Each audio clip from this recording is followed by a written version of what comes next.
So I work with startups and agencies, right? And you're right Oh, yeah. in the Mm-hmm. starting, but also mainly growth stage. So it's a little bit further, right? So that's the big Okay. distinction, I think. It's Mm-hmm. you have the size of your business, but then you also have how far along are you? And if you're a little bit further at the starting stage, it's super normal that you only focus on getting leads and sales, and that's your focus, and that you feel Mm-hmm. like your time is not worth more than the investment, because right. But at some point that switches, and that's when you start entering the growth phase, because you have a certain amount of clients, Mm-hmm. but you're noticing that a lot of your time is being sucked into the day to day. And I True. think that's the moment that you really should start realizing, wait a minute, this is one, not the reason why I started my business. And two, mainly as a founder, you're not spending, your energy and your time in the right way, right?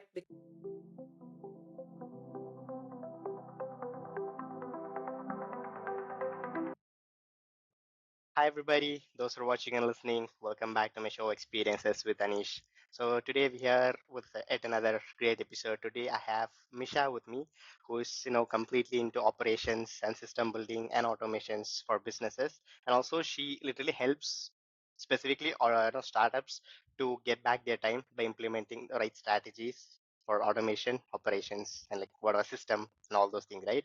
So today it's going to be a special. I mean, it's going to be a special episode as we are going to dive deep into the so-called SaaS tools because I think currently in today's world, right, like, we have a hell lot of tools and everybody claims that I can build a specific system and operation. That is kind of letting people, or it's a small business, like very difficult to exactly figure out what is that one tool or that one operation that fits their need, right? So they're like kind of I would say they are lost in the school of a lot of these tools. So we're going to be diving deep into it and trying to get an answer for all those things. Okay.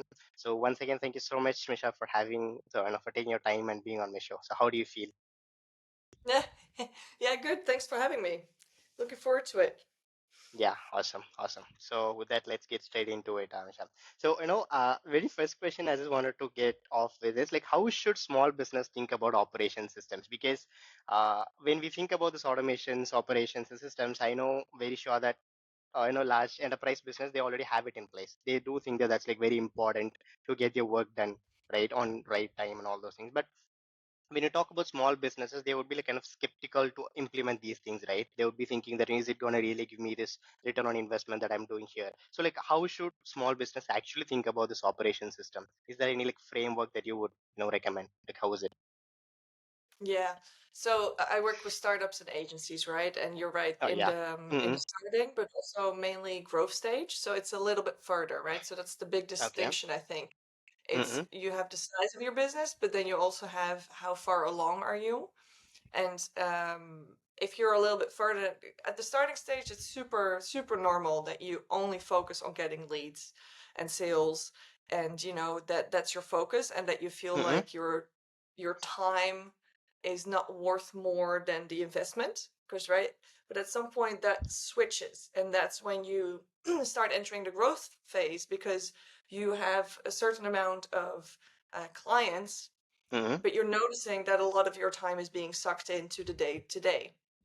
And I True. think that's the moment that you really should start realizing, wait a minute, this is one, not the reason why I started my business. And two, mainly as a founder, you're not spending, your energy and your time in the right way, right? Because Mm-hmm. you're worth a lot. You started as a Yeah. founder, you probably So have true. a specialty, and So you're true. now spending it, I don't know, on admin tasks, on ad hoc tasks, people asking you like, hey, where can I find this information?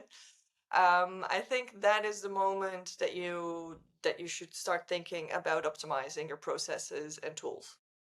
Okay, so is there any a framework that you would say if people are getting to know that this is where we are spending a lot of time? So is there any framework that they can easily find out? To implement what? To choose tools or to implement I mean, just processes? to get started, I would say, just to get started with the process itself. Like maybe regarding the tools, we'll get in a future time. Okay, like I just wanted to let you know that for this framework, right? Like if you're talking about framework, like it should be able to make them understand that okay, this is the right time that I have to implement these processes and Yeah. operations. I mean, before we kind of go into the framework, I also want to say that by your previous question, what I tend to do is sit down with the founders and we Mm-hmm. literally fill in their time. So I call this the ROI on operations.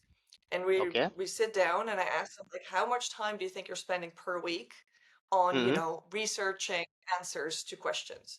How much Okay. time are you spending per week managing your team?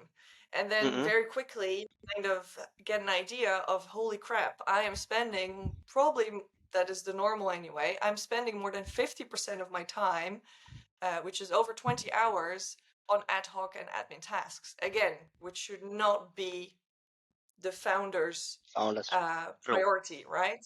True. And then you can kind of put that next to the prices of tools and stuff, and you suddenly realize, oh wait, this cost me this much, and I want to pay myself X amount per hour.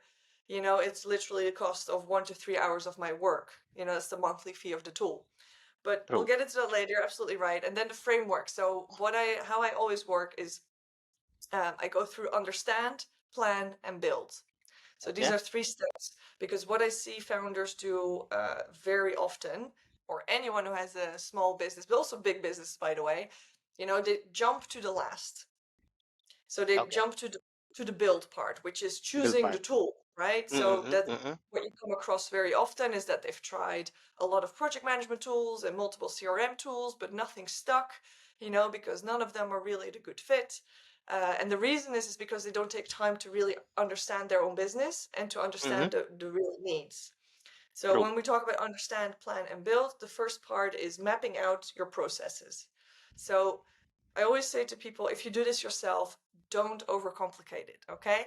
Make it as easy as possible. You can do it on paper. You can do it in a tool like Mio or Figma, Jam. They all have Yeah. free Very good. versions, and just put a box. That's where you start. So let's take, for example, the client journey throughout the company, right? So Mm-hmm. someone Mm-hmm. becomes a client. Then what Mm-hmm. happens? Put an True. arrow to the next box. So let's say they receive an email, or maybe they Mm-hmm. don't. And like this, you just keep on adding. And two things will happen. One, you will realize, like, damn, this is actually way more complex, than I had in my head. So no wonder I feel overwhelmed. Mm-hmm. And two, it will give you a lot of clarity. And I always say, then you can kind of see the holes in the organization. And you can see, like, is this a people problem or is it a process problem? So do you have a Got it. lack of that can handle this, or can we Mm-hmm. solve it with a better tool, a better system, a better process, etc.? So that's one. That's step one. Then step Yeah. two is really thinking about, where do I want to be in 1 to 3 years' time? Mm-hmm. Because let's say you're very ambitious and you want to triple your revenue in 1 year, but that also means you're going to have to hire, I don't know, 10 more people, okay, to Okay. reach that goal. Mm-hmm. Mm-hmm. That's all fun and games, but what does that actually mean, right? So if we kind of reverse engineer that, hiring 10 people means that you need an X amount of revenue or income, right? So from investors or revenue, whatever. Two, you need the right onboarding system. Three, you need to create a company to which these people are attracted, right? So these are all very, like, and I can go on forever, but this kind of gives you an idea of the reverse engineer process that you look at. And then you move on to the build part, because Build part. then, one, you see where the holes in the organization are, so what you can fill up. But two, you also know, let's say that the team will double. Mm-hmm. It would be, you would you want to implement a tool that is ready for the future, right? So Yeah. not that you implement something today and then in 1 year's time you suddenly have doubled your team members, and now, I don't know, let's say you decided to use Trello, which is a very simple Kanban board, right? I think Yeah. most people know Yeah. this tool. True. It's not fit for bigger teams. It gets Yes. too Totally. clummy, too much happening. So then Trello would be a very bad idea. So, that's the kind of like systematic 3-step framework that people can use to really implement the tools that actually work for their business and not against them, because that's the Yeah. biggest thing that Got it. happens. Exactly. To add on to that, like I've and like after like meeting these people, like what have I understood is that like when you think about this automation processes and operations, right? They always think that it's gonna be complex. It have to be like super complex that they have to get into in a deep build part. Right? Like as you said, they directly get into the build part, and also they think that it's like a huge complex part. But what they forget is it completely starts with the objective, like what's the process that you currently have, and like what are you trying to achieve by doing it. Like they don't Exactly. have this basics in hand, but they directly get into the build part. They directly maybe subscribe to any difficult tool, and they try to implement things, and then they kind of Exactly. got stuck in the same place where they are, right, instead of going to the basics. Exactly. And it makes sense, right? Because there's a lot of marketing around these tools and they promise you Yeah, very true. these solutions and Very true. so we go straight for like the shiny object. But yeah, that's how I work anyway. And I think it's the only way to really make sure that you can implement a tool that is the right Mm-hmm. fit to your business, right? Yeah. Because also like with automations and stuff, it really depends on the team. Is it a Mm-hmm. technical team or is it like a super creative team? If it's a Mm-hmm. super creative team, I would make sure that whatever I set up is very Mm-hmm. easy to manage, right? So if we're Yeah. talking about True. automations, I would look for True. tools that have native automations instead of like Automations instead of needing APIs, those things.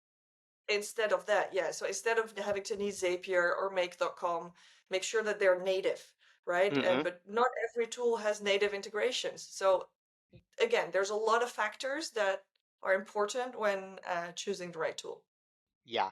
or So automations. yeah, got it. Now, is there any specific tool that you would actually recommend? Because again, this is like the most, difficult part to deal with. Because again, as you said, this market as everybody are shouting that, we have this new tool coming. Like every day you wake up to LinkedIn or any social media platform, you have a new tool that's coming up. They say that, we are the AI powered tool. We have this so-called automations. You're gonna literally change your business. You're gonna get like 10x, 20x, return on investment. Like we have a lot of these things growing, right? So like how do actually people, because again, with big businesses, they already have those things in place. Like say for example, if you take enterprises, they use like Microsoft 365. They're like pretty much covered with that, right?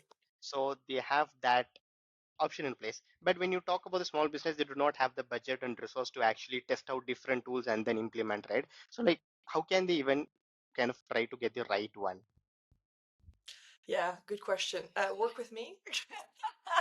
No, yeah, honestly, um, it is tough because it's exactly what you say, right? If you don't have the knowledge, because every Mm-hmm. single tool has their restriction, Okay. honestly, and that is another Mm-hmm. thing. I've done research into at least 30 tools the past four Okay. years, Mm-hmm. so I know what their kind of the restrictions are, and again, the restrictions are going to be very important for whatever the company needs. True. But if you kind of ask like what tools would I advise for certain companies, I would say if you are a very product driven company, Mm-hmm. Okay. um, Linear is absolutely amazing. It's a very Okay. clean project management tool. Linear. Okay. If Got it. you are a team that is not very tech focused and there's a lot of creatives, or you're cross functional, right? So you're a small company with like, let's say, one marketing person, one design person, One maybe design. one Okay. developer, kind of this very shattered. Then I would really advise something like Asana. Okay. And because it's a very steady and good tool, and but the UX UI is very good, and it's like if you teach one person, you'll be fine. Got it. If you are a business that's small but has a very good project manager, Mm-hmm. then you can go for something like ClickUp or Notion. But Okay. those tools, for example, ClickUp and Notion, need a lot of attention. Attention. Yeah. So true. Right? So you need someone that checks it daily, keeps it up to date, because they're very open. You can do a lot with them. So that's kind of right. So Asana is way more restricted and it funnels you, whereas ClickUp and Notion are very open. You can go every Very way. up. But it's also very dangerous, right? Having these Mm-hmm. very Mm-hmm. open tools that give you all of these options. Um, so yeah, that's kind of three, four options that I would say, but again, very dependent on your team knowledge, your team size. your team like consistency, the knowledge of the people that within the team, right? Because often we have Mm-mm. worked with certain tools already. Yeah, got Um, it. yeah, it's I not a mean, one size okay, fits all solution.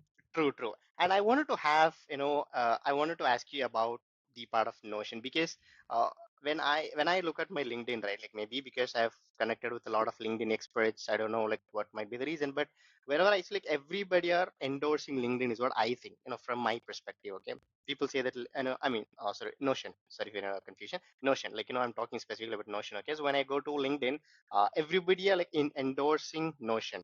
Like, is it really the best tool out there in order for you to manage your client or manage your project? Like, what do you have to say about Notion? And of course, I do think that they have a very good community driven marketing, right? Because they conduct a lot of community, they have a lot of these creators conducting a lot of this community events, right? So what do you think? Is it their marketing that is actually giving the hype, or is it that product is actually that much value driven? Yeah. So, okay, so maybe unpopular opinion, but Okay. I'm not the biggest fan of Notion. Very Maybe that's the simple. first. Maybe you're the first person that I'm hearing. So, okay, But I'm not a big fan of Notion for project management. I mean, there again, okay, every single tool right now is developing like crazy. okay. And like I said before, if you have an expert that loves diving into this stuff, so like a project Mm, manager or an ops manager mm, that loves the nitty gritty of Notion, great. mm. I work with a lot of smaller companies, like you mentioned before, right? That don't have an expert, True, that don't true, have like a specific project manager. It's more like true. someone else will take on the extra role, like the extra Mm, uh, skills and rules for this. But no. So okay, I think Notion is amazing because it's free and it's okay, very so it's very affordable. So it's great to start with. But again, they can get lost very quickly because it's so open and there's okay, so many okay. options. Mm, So I will tell you, I use it, for example, for my knowledge base. So I use it okay. to put on, all of my information about my business. I love it for that. I use it to plan my content on LinkedIn. I love, the overview with the calendar that you can create. But for project management, personally, it's just not my favorite because I don't want to get lost every single day and I don't want to be spending hours trying to make it perfect, Got it. even if you get a True. template. So I think Mm, it has a lot of potential, absolutely, and I think you can do a lot on it. mm. But again, I would not advise it straight away as a project management tool. Okay. If a client of mine is already using it, then absolutely we optimize it. If you have an expert Mm, on board that can handle mm, Notion, perfect. mm. If not, I would really take you away from it because you're spending more time in the tool than it's actually giving you, and that's like a deal breaker for me. Okay, got it. Now, because I've been thinking to ask this because I see everybody and every day people endorse LinkedIn, and even they've been coming with a lot of new features as well, right? So to Yeah. support their endorsement, so I do think that it was like the best one. So which is why I wanted to get this clarification right. Yeah, yeah. I do think maybe you're in a Notion bubble on LinkedIn. So, Maybe maybe like that's it. No, I don't of course, understand that. I follow a few Notion experts as well, and I think it's again it's great if you have someone that knows a lot about it. But like, Mm-hmm. my aim with clients is always to set them up for success. So I never want to kind of implement something for a client, and then when I'm done, that within like 2 to 3 months it kind of sizzles out, and nothing happens True. with it because no one pays attention to it. And Exactly. personally, again, Notion for me is that's a danger area. It could potentially very quickly go down, the pretty page that was set up for them.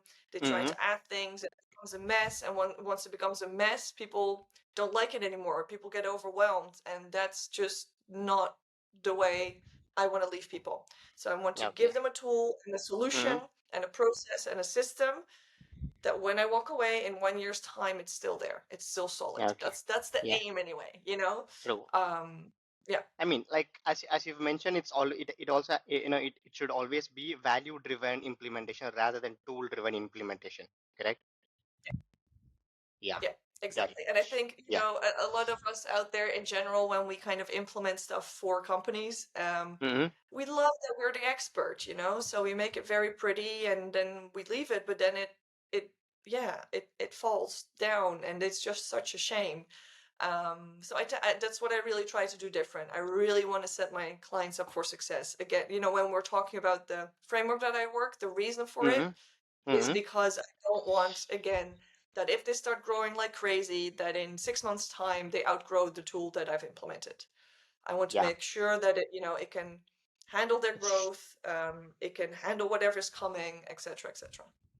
Yeah, got it. Sure. So is there, regarding this, now, like since we've talked about all this framework and the specific tools, right? Like, is there any method that you would follow in order to exactly, I wouldn't say exactly, but to approximately calculate the ROI of this operations and system that you're actually building for businesses? Yeah, so what I do is Because a very simple spreadsheet. yeah, because before you answer it, because I wanted to say that Yeah, when you always have this numbers in hand, right? They get the confidence, right? Like when you have actual numbers and the percentage in hand, they do understand that it is actually value driven, correct? So which is why I wanted to ask you this. yeah. I mean, value driven is very tough in ops. It's an area that has a lot of um, how do I say this? There's a lot of factors that depend on the success of operations.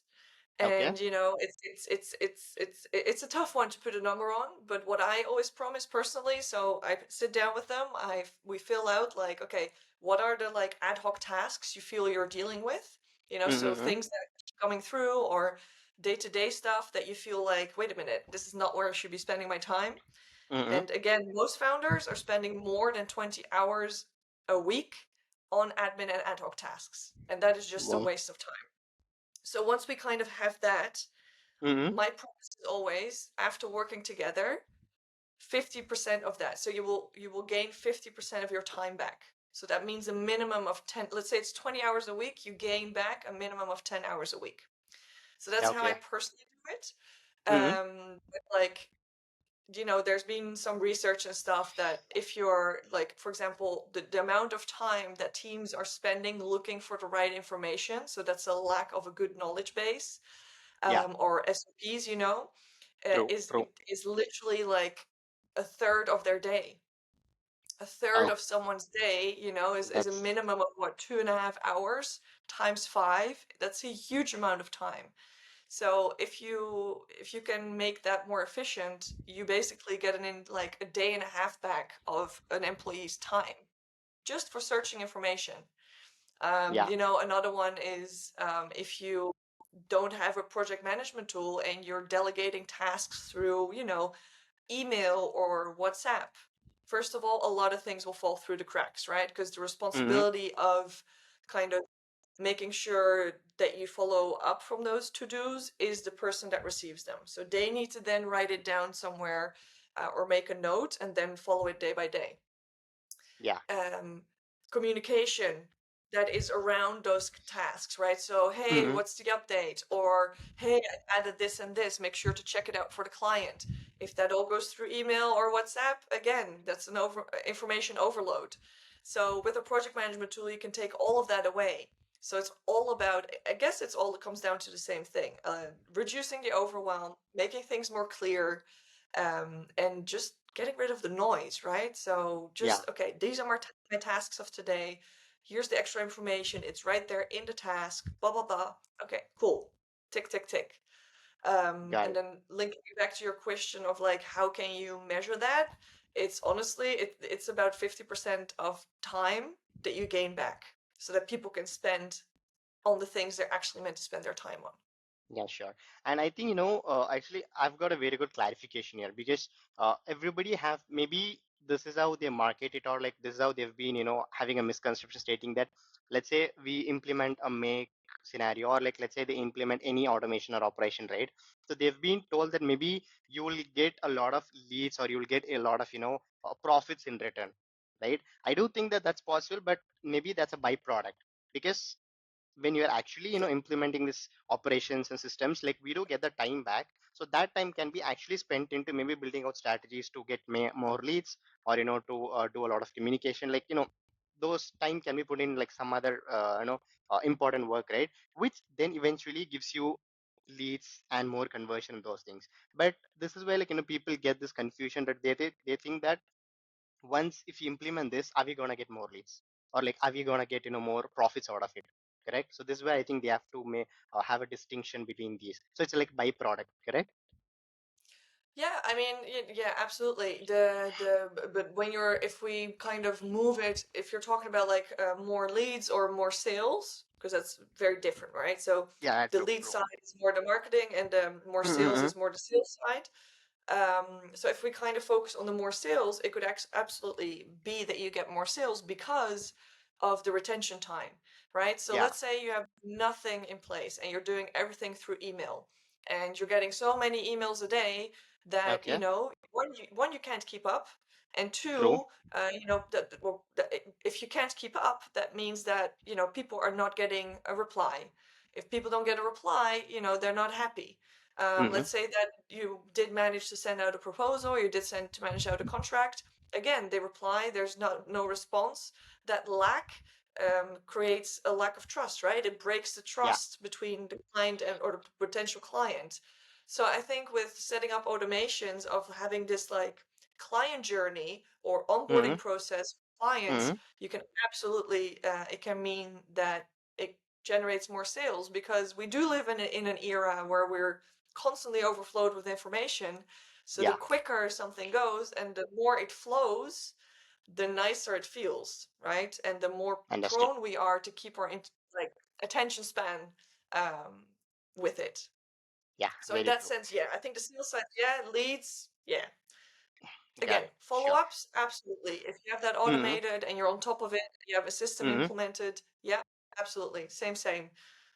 There's a cadence to it, right? There's a follow-up that you need So it's to like you're keep their always attention. on top. It's like always you're on top. Like you're always being, shown that you're actually available. Things like that. Correct? Exactly. So those Yeah. automations can basically mean that you're always on top of it, Mm-hmm. um, which can be hard, if you're a smaller company or you have to do it on your own or one or two people. So that in that sense, yeah, it can give you more income or you know Whatever that sales or yeah, yeah, sure. And yeah. okay, so like after looking at your LinkedIn post and after looking at like everything, like I've been following you, right? So I don't see that you're talking much about this AI part. So like how does actually AI stands in your operation and build and systems for this startups and all, like how do you think about it? Yeah, I think it has a lot of potential. Mm-hmm. I do think AI is, I love what I'm seeing, and there's a lot of development. Mm-hmm. And I think this coming year, like 2025, that's when we'll Mm-hmm. really start seeing like the true solutions that will be very Yeah. useful for the day to day. Mm-hmm. Because again, I work with people, right? So I'm also Yes. in that space that I follow a lot of people that are very on top of it. Mm-hmm. But then there's like 95% of the world that is not on top of it and that Yeah. is waiting for, solutions to come to them. So for the 95%, I don't think, of course, everyone's using ChatGPT and stuff and it's amazing, but it's still, there's so much there, right? There's so much that can Mm-hmm. happen, and I'm kind of waiting for that. Okay. It is implemented in a lot of tools right now, and it's great to kind of get summaries, right? So Asana has AI, ClickUp has AI, and right now they're Yes. very much focused on summarizing information. So, Mm-hmm. hey, tell me what I have to do today, or what is the status of this project? Okay, Project. cool. But I'm really looking forward to the more. Mm-hmm. Um, and I do use it when I sit down and define strategy. So I'm Okay. actually working as well on creating my own chat GPT, or kind of an interface where there's an LLM linked to it, where people can put in their information. So Mm-hmm. everything about your business, it'll be like a questionnaire that you feed the AI basically. Okay. Okay. And it can be I see a lot of potential for it to help define your, like, let's say 3-year strategy. So what we're talking about before, right? So if you have this, in 3 years, I want to, I don't know, again, triple my revenue. Mm-hmm. Okay. That Mm-hmm. means I will have to hire 5 extra people. It means, or 10 extra people, it means, that I need to create an onboarding process, but it also means that I need to redefine my culture, my mission, and my vision. All these things, I think an AI can be super useful for, because when I talk about like the reverse engineer process, people get a bit of, they're like, wait, how does this work? And it's tough to think about it that way. So I'm developing um, an AI tool that Mm-hmm. can help define the strategy and help with the reverse engineer, because it'll be very good at kind of breaking down these goals, right? And then together with my client, we can sit together, but 80% of the work will already have been done, Have which been is done. amazing. Okay, Yeah. got it. So it's that I would So say currently, I mean, like, so currently you're more of an experimental phase rather than this, all in implementation, correct? Like you've been still figuring out like which is the actual thing that is giving the value, correct? because I haven't seen if we, for example, in tools, yes, it's present. Mm-hmm. Automations, it's okay. Mm-hmm. And when we look at like, for example, process mapping, Mm-hmm. I haven't seen right now yet something that's Okay. amazing, right? It's Okay. because it's tough to, because it's so custom.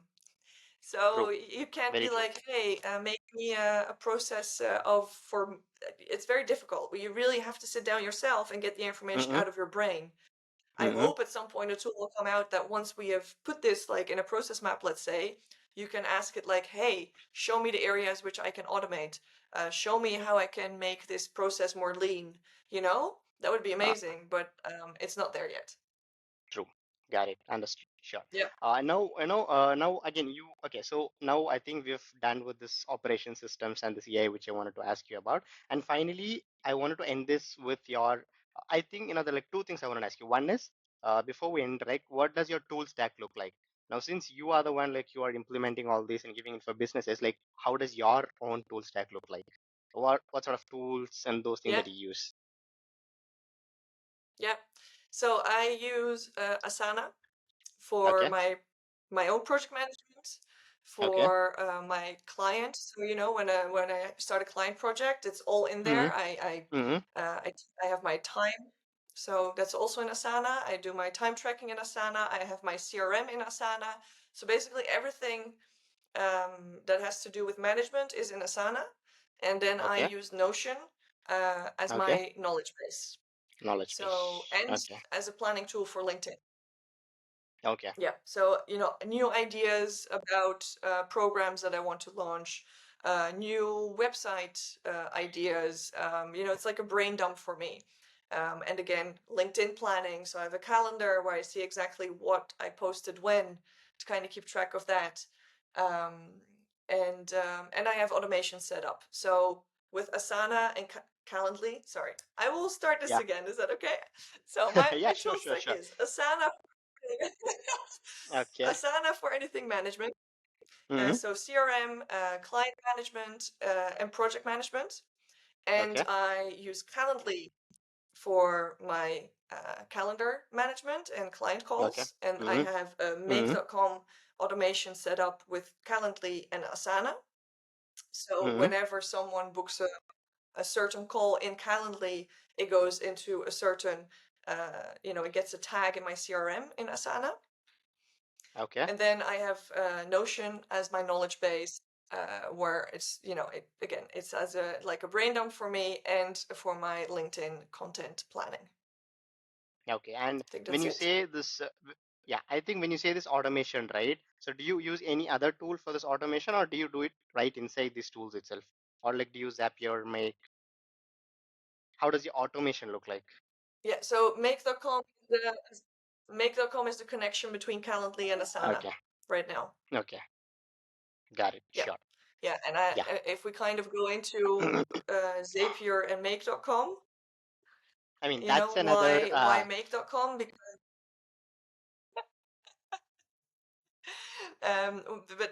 Why make.com and not Zapier? Because we know that Make is the newer one. You really notice that Zapier it's been built on top of itself, so it's becoming a mm-hmm. bit of this big robust thing. Whereas Mm-hmm. Make has taken the information for how Zapier works and done it in their own way with Yeah, much more visual mapping. true. And so that's one. And two is the pricing. So with Make, you can do much more. So I Yeah, think like you get up to 10,000 free true, things, or it's like a 10 true. euro, like the lowest tier is Yeah, very cheap. It's like 10 euro versus in 20 euros for Zapier for the first tier. Zapier. Yes. So that's also a huge one. Like, Yes. And yeah. I've been using Make a lot. So I've started with Make, but now I've completely shifted to N8N. So I'm pretty sure even you would have heard about this tool called N8N. So I make use of that's another great Okay. tool for this order. That's another great tool for automation. But the thing Okay. is, like I self-host it since it's an open source. Like I've self-hosted, so it's completely free for me, right? And that's the best part about Make N8N. And the main differentiation is that for Make, right, like they charge you based on the operation, each and every operations. But when it comes to Yeah. N8N, no matter how many operations or how many flows that you have in a specific workflow, right, you just pay for the entire flow. So that's another biggest cost saving. But the Interesting. drop, yeah, Hey, and but did you? but the drawback is that learning curve is like little higher when you compare it with other tools. N8N is like bit harder for you to learn, is what I would say. Yeah, exactly. Yeah, and that's a huge one, right? So I work with a lot of cross-functional teams, want to make it as easy Mm-hmm. as possible, make sure that Mm-hmm. they could also potentially add or change something easily. So Yeah. yeah, but cool. I will check it out in depth. I'm curious now. Yeah, sure. Got it. And finally, to end this, I wanted to talk to you about your content creation journey because I know that you're working with a lot of clients. Okay, like when it comes to your leads part, the way you're showcasing yourself, like I can see that you have a lot of clients that you've been working with. But when I look at your LinkedIn content, right, I don't see much of an engagement. So like, how does your actual lead generation comes and like, how do you think your content creation stands out in LinkedIn? Oh, I think that's. I mean, the LinkedIn game is interesting, right? So I think a couple of weeks back, there's been like a big change in how the algorithm works. So Okay. that was a big slap in the face because I really saw a drop in engagement, Mm-hmm. and I'm still like trialing out on how to get more inbound leads and how to, create posts that convert, which is a challenge. Mm-hmm. Mm-hmm. Because I'm not a sales marketing person either. So, True. I've worked very hard on getting the right messaging and packaging, and I don't like it. It's not my forte. But I use it, or I use, actually people do find me through my LinkedIn. That's one. Mm-hmm. So I have a client right now that found me through a LinkedIn post. I have clients that come through the workshops that I give in person. So I give Wow. workshops and talks at conferences because then people can feel you, right? True, true. I'm a mentor on the Growth Mentor platform, and Mm-hmm. occasionally I get clients from that side. But I also do cold outreach through LinkedIn. So with the launch of the new program, I'm reaching out to potential leads, and yeah, Okay. it's a whole sales system, and it's really massed over. It's really a sales system. So it's really about just you keep throwing stuff at the wall and see what sticks. Yeah, okay. And do you produce content only on LinkedIn or is there any other platforms that you also create content? No, for now, no. So I used to run I used to have a coaching business, which I Okay. ran only on Instagram. Mm-hmm. But for now, I'm full on LinkedIn. And for 2025, it's absolutely the goal to, either create an email list or a community where I can kind of take my audience off the platform because we all know that it's still a dangerous place, being dependent True. on Very true. one platform or any platform in that sense. So that's definitely the goal for 2025. Yeah, okay. Awesome. So I think we've come to the end of a session. So really thank you so much once again. To be frank, this is the first podcast that I've literally learned a lot about this actual processes and operation. Because since I've been more into this automation tools, right? Like I've been bombarded with a lot of content around operation tools, systems, and those things, right? And I think this is the first time that I learned what does actually mean. And tomorrow, in case if I want to have my service relic, I'll be able to pitch it correctly. So it was a good and insightful session, is what I would say. Thank you so much for that. Oh, amazing. I'm glad to hear that. Yeah, again, I think that the most important before you go crazy in processes or automations, it's kind of like the Mm-hmm. biggest tip I can give.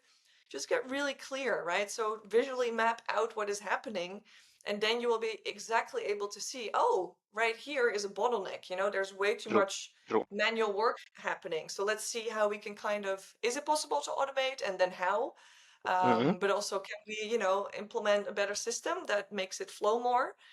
And in that way, you have it visual, just like, because that's the Yeah. thing, we're so digital right now, but you want to Very see true. it, you want the overview. Yeah. That works best. Yeah. Awesome. So I think, yeah, with that, we've come to the end of the session. Thank you, guys.